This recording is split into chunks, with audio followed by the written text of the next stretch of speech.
Setting up your development environment for HTML is a straightforward process. You don't need any specialized software.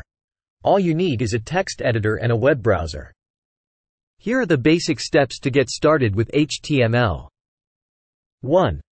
Choose a text editor. You can use any text editor to write HTML code. Some popular options include Notepad, Windows. It's a simple text editor that comes with Windows. Visual Studio Code, a free, open-source code editor that's highly popular among developers. Sublime Text, a lightweight and customizable text editor with many features. Atom, another free, open-source code editor with a wide range of extensions. 2. Create a new HTML file. Open your chosen text editor. Create a new file and save it with the .html file extension. For example, you can save it as index.html. 3.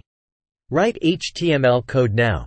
You can start writing your HTML code in the newly created file. A basic HTML template looks like this. 4. Test in a web browser. Open your web browser, e.g., Chrome, Firefox, Edge. Go to the File menu and choose Open File, or similar options depending on your browser. Locate and select the HTML file you created, index.html. The browser will render your HTML page, and you can see the result. 5. Make changes and save. Return to your text editor to make any necessary changes to your HTML code.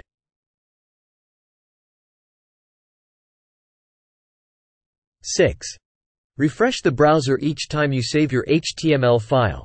You can refresh your browser to see the updated version of your web page. This is the basic setup for working with HTML. As you become more comfortable, you can explore additional tools and technologies like CSS for styling and JavaScript for interactivity. But for starting out with HTML, a simple text editor and a web browser are all you need.